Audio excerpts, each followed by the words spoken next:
समुद्र की गहराइयों में से एक ऐसी चीज है जो इंसानों के लिए सबसे बड़ा खतरा बन सकती है। क्या होगा अगर मछलियाँ जमीन पर चलने लगें? क्या होगा अगर एक अजीब वायरस इंसानों को एक वॉकिंग कॉर्प्स बना दे? ये कोई साइंस फिक्शन मूवी नहीं बल्कि जिंजी इटो की टेरिफाइंग हॉरर मांगा है गेओ। आज हम गेओ मांगा की फुल कहानी एक्सप्लेन करेंगे, जिसमें deadly virus, walking fish, horrifying transformation दिखाया गया है। तो चलिए शुरू करते हैं। गेओ मांगा का वॉल्यूम 1 का chapter 1, the death stance of the south seas. हमें मांगा की शुरुआत में दिखाया जाता है तदाशी को, जो स्कूबा डाइविंग कर रहा होता है। वो वहाँ एक डूबी हुई बैटल शिप को देख रहा होता है और उसे वहीं पर शार्क दिखाई देती हैं और वहीं पर एक अजीब सी आती हुई चीज को देखता है, जिसकी वजह से शार्क उसको देख लेती हैं और तदाशी का पीछा करने लगती हैं और इसी वजह से तदाशी ऊपर सी सरफेस के ऊपर आ जाता है और कावरी जो उसकी गर्लफ्रेंड है उसको आवाज लगाता है मदद के लिए और कावरी उसको ऊपर खींच लेती है।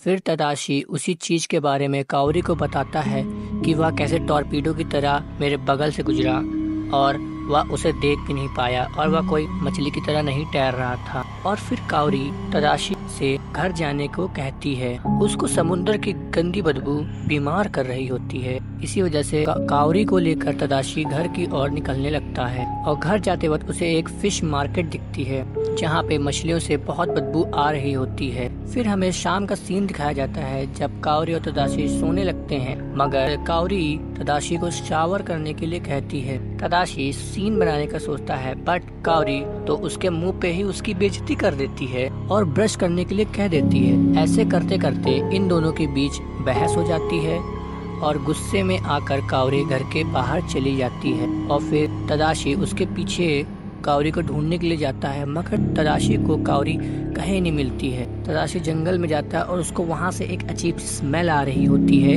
और वो उसी की तरफ जाता है और उसको वहीं पर कावरी बैठी हुई दिखती है। फिर वहीं पर कावरी को कुछ दिखता है और वो तदाशी से कहती है कि वो चीज क्या है, एक सांप, मगर वो बहुत तेजी से जाता है। फिर हमें इसके बाद का सीन दिखाया जाता है। ये दोनों घर चले जाते हैं और घर पहुंचते ही कावरी कहती है कि मैं वह स्मेल अभी भी स्मेल कर सकती हूँ, वह बदबू, और तदाशी भी इस पे अलाउ करता है क्योंकि वो अभी वह स्मेल कर पा रहा था। मगर कावरी इस स्मेल को बर्दाश्त नहीं कर पा रही थी, तो वो शावर पे शावर करे जा रही थी और तदाशी घर के बाहर जाता है तो घर के बाहर कोई बदबू नहीं हो रही होती है। उधर कावरी को यह स्मेल बर्दाश्त नहीं हो रही होती है और जब कावरी शावर कर रही होती है तब उसको वहीं पर एक आवाज सुनाई देती है और कावरी उस चीज को देखने के लिए जाती है और उसको वहीं पर एक आंख दिखाई देती है। फिर यहाँ पे सीन शिफ्ट किया जाता है और हमें तदाशी को दिखाया जाता है जो बाहर से सामान लेके घर आ रहा होता है और जैसे ही वो अपने घर का गेट खोलता है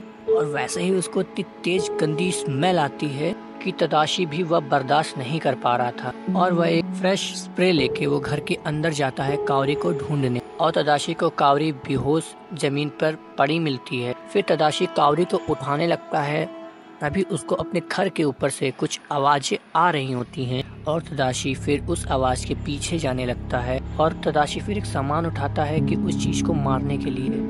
जैसे तदाशी उस चीज के पास जाता है और वह चीज तेजी से भाग के दूसरी जगह चली जाती है और वह वार्डरोब के पीछे जा छुपती है। तभी तदाशी धक्का देकर उसे पिचका देता है और वो उसकी तरफ बढ़ता है और वह उसे देखता है एक फिश जिसके मैकेनिकल लेग्स लगे होते हैं। अगर आपको ये एक्सप्लेनेशन पसंद आए तो लाइक, शेयर और सब्सक्राइब जरूर करें। कमेंट करें कि आपको कौन सी हॉरर मांगा के एक्सप्लेनेशन देखना चाहेंगे। मिलते हैं इसके नेक्स्ट चैप्टर पे।